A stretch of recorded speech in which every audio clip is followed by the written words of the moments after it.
یہ صفائی نصف ایمان ہے۔ قربانی کے موقع پہ اوجریاں، آنتریاں، یہ جو چیزیں ہیں انہیں محفوظ مقام پہ رکھنا چاہیے۔ گلنے سڑنے سے وبائیں پھیل جاتی ہیں۔ ہر بندہ اپنے ارد گرد کے ماحول کو صحیح رکھے۔ ہمارے جو تعلیمی ادارے ہیں، ہمارے بھی تعلیمی ادارے، ہمارے مدرسوں کے بچے جو ہیں آپ کو سڑکوں پہ گند پھیلاتے ہوئے کبھی نہیں ملے۔ آپ ہمیں اجڑ کہتے ہیں، جاہلیت کے دور کے بندے کہتے ہیں، ہمارے بچے آپ کو ایسا کرتے ہوئے نہیں ملے۔ لیکن میٹرک کے آخری پرچے کے دن بچوں نے جو ماحول پیدا کیا، سیاہی ڈالی اور کاغذ کے پرزے جو ہیں وہ پوری سڑکوں پہ بکھیر دیے۔ تعلیم تو یار اصلاح کرتی ہے، تعلیم تو اخلاق سکھاتی ہے، تعلیم تو ادب سکھاتی ہے۔ یہ کیسی تعلیم ہے یار آپ کی کہ آپ پورے شہر کی سڑکوں کو جہاں سے گزر رہے ہیں کاغذ آپ پھینکتے چلے جا رہے ہیں سڑکوں پر، اس کاغذ پہ آپ علم لکھتے ہیں، نیک لوگوں کے اللہ کا، اللہ کے نبی کا نام لکھا ہوا ہوتا ہے، استعمال ہوتا ہے یہ کاغذ اس میں۔ آؤ، ناراض نہیں ہونا اسکول کے بچوں نے، کالج کے بچوں نے، آؤ کتابوں کا ادب، جن تختیوں پہ کتاب رکھی جاتی ہے ان تختیوں کا ادب ہمارے مدرسوں کے طالب علموں کے پاس بیٹھ کے سیکھو، سیکھو استاد کا ادب، سیکھو استاد کا ادب ہمارے مدرسوں میں آ کے۔ ہمارے طالب علم استاد کی جوتیاں سیدھی کرتے ہیں، کمرے کے باہر جب استاد جوتی اتار کے جاتا ہے تو جو طالب علم وہاں سے گزرتا ہے وہ اس جوتی کو سیدھا رکھتا ہے تاکہ ہمارا استاد باہر نکلے تو اس کو جوتی سیدھی ملے۔ جن کو تم اجڑ کہتے ہو، دقیانوس کہتے ہو، پرانے زمانے کے لوگ کہتے ہو، اور تمہاری حالت یہ ہے کہ پورے شہر کی سڑکوں پہ آپ نے کاغذ بکھیر دیے، گندگی پھیلاتے ہو پورے کاغذ۔ کیا تعلیم ہے آپ کی، کیا علم آپ پڑھ رہے ہیں؟ تو قربانی کے موقع پہ ہر بندے کو یہ کردار ادا کرنا چاہیے صفائی کا، تاکہ پورا ماحول صاف رہے۔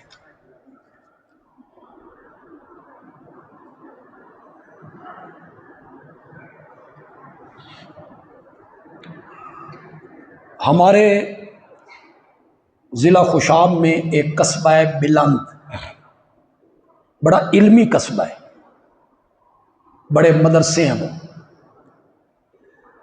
وہاں ہمارے ایک عالم ہیں مولانا محمد رفیق سے، بڑے جیدار قسم کے عالم ہیں اور بڑے محنتی عالم ہیں، ہماری جماعت سے ان کا تعلق ہے۔ گزشتہ دنوں ان کی والدہ محترمہ کا انتقال، چونکہ ہمارے ڈویژن میں تو ہمارا حق بنتا ہے کہ ہم تعزیتی الفاظ کہیں۔ ماں ایک ایسی ہستی ہے، چلے تو سب نے جانا ہے، وہ جانے کا اتنا افسوس نہیں ہوتا، جانا ہی جانا ہے۔ وہ جو بندہ ماں کی دعاؤں سے محروم ہوتا ہے اصل افسوس اس کا ہوتا ہے۔ ماں جیسی بے لوث بے غرض دعا کرنے والا کو نہیں ہوتا۔ وہ ماں ہر وقت اپنے بیٹے کا تکتی رہتی ہے کہ میرا بیٹا کب آئے گا، اللہ کرے خیر نال ہوئے۔ تو اللہ تعالیٰ ان کی والدہ محترمہ کو جنت الفردوس میں اعلیٰ مقام عطا فرمائے، اور مولانا محمد رفیق صاحب، ان کے بھائی، ان کی بہنیں، ان کے گھر والے، اللہ سب کو صبر جمیل عطا فرمائے۔ ہم ان کے غم میں جامعہ ضیاء العلوم معاویہ مسجد کے نمازی، ہم سب لوگ ان کے غم میں برابر کے شریک ہیں۔ دوسرا اعلان قربانی کے معاملے میں، قربانی کا حصہ ہم نے رکھا ہے 35,000 روپیہ فی حصہ، لیکن کچھ محسوس ہوا کہ لوگوں میں اتنی گنجائش نہیں ہے کہ وہ زیادہ پیسہ خرچ کر سکیں۔ یہ جو 35,000 روپیہ ہے، اس میں کم از کم 20 کلو گوشت ملے گا فی حصہ۔ اس سے کم اگر ہوگا تو اس کے پیسے انہیں واپس کر دیے جائیں گے کہ وہ جانور یقیناً ہمیں سستا ملا ہوگا، اس کا گوشت تھوڑا نکلا ہے، تو وہ پیسے واپس کر دیے جائیں گے۔ ہو سکتا ہے کئی بندوں کو 2,000 واپس ہو جائیں، 3,000 واپس ہو جائیں، تو وہ حصہ 35,000 ہے۔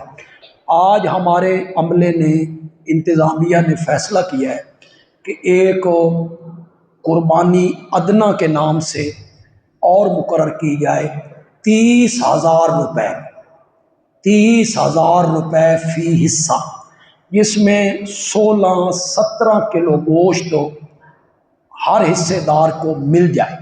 اس سے کم ہو جائے گا تو اس کے پیسے بھی انہیں واپس مل جائیں گے۔ تو 30,000 روپیہ فی حصہ آج سے یہ ہم نے شروع کیا ہے۔ تو جو لوگ اس میں ملنا چاہیں، ہمارے مواحد ساتھی جو ہیں، توحیدی دوست جو ہیں، وہ اوروں کے ساتھ مت ملیں، ہمارے ساتھ آئیں، اور سامنے مدرسے میں جمعے کے بعد بندہ موجود ہوگا، اور اگر آج آپ نہ لکھوا سکیں تو پھر آپ کل 8 بجے سے لے کے شام تک، جب تک عشاء تک، شام تک آپ وہاں اپنا حصہ آپ لکھوا سکتے ہیں۔ آج مغرب کے بعد معاویہ مسجد میں ایک تربیتی علمی نشست ہو رہی ہے، مسائل قربانی اور فلسفہ قربانی۔ مسائل قربانی پر گفتگو کریں گے مولانا مفتی محمد آصف سے۔ اگر آپ کے ذہن میں کوئی سوال ہے قربانی کے متعلق، کوئی سوال جانور کے متعلق، اس کی کھال کے متعلق، گوشت کے متعلق، کوئی سوال قربانی کے متعلق، کس پر واجب ہے، کس پر واجب نہیں ہے، تو آپ لکھ کر بھی مفتی صاحب کو دے سکتے ہیں، یا اس وقت اٹھ کر بھی آپ سوال کر سکتے ہیں، اپنا سوال آپ کر سکتے ہیں۔ بڑی علمی سی نشست ہوگی، تو یہ تقریباً 1.5 گھنٹے کی نشست ہوگی۔ تو میری آپ سے گزارش ہوگی کہ مغرب کی نماز آپ یہاں پڑھیں، مغرب کے فوراً بعد یہ نشست شروع ہو جائے گی۔ میں نے بھی تھوڑی سی گفتگو کرنی ہے فلسفہ قربانی پر، تو آپ حضرات وقت ضرور نکالیں، قربانی کے مسائل سے آپ کو آگاہی ہو جائے۔ عید کی نماز ہم انشاءاللہ معاویہ مسجد میں 6:30 بجے ادا کریں گے، انشاءاللہ 6:30 بجے، 6 بجے کے قریب تقریر شروع ہوگی۔ آپ پہلے آئیں گے تو آپ کو ہال میں جگہ مل جائے گی، اے سی میں جگہ مل جائے گی آپ کو، تو آپ 6 بجے سے پہلے یہاں پہنچنے کی کوشش کریں۔ آپ کو پتہ ہے کہ ہم عید کی نماز 1 منٹ بھی لیٹ نہیں کرتے، کوئی مجبوری ہو، بارش آ جائے تو کبھی ہو جائے تو، ورنہ ہم کبھی نہیں کرتے۔ میں عید پہ تقریر کرنے کا شوقین بھی نہیں ہوں کہ میں عید پہ تقریر کروں اور پھر تقریر کرتا رہوں، نہیں۔ ٹھیک 6:30 بجے انشاءاللہ عید کی نماز کھڑی ہو جائے گی، لیکن آپ 6 بجے کے قریب یہاں تشریف لائیں گے۔ یہ باہر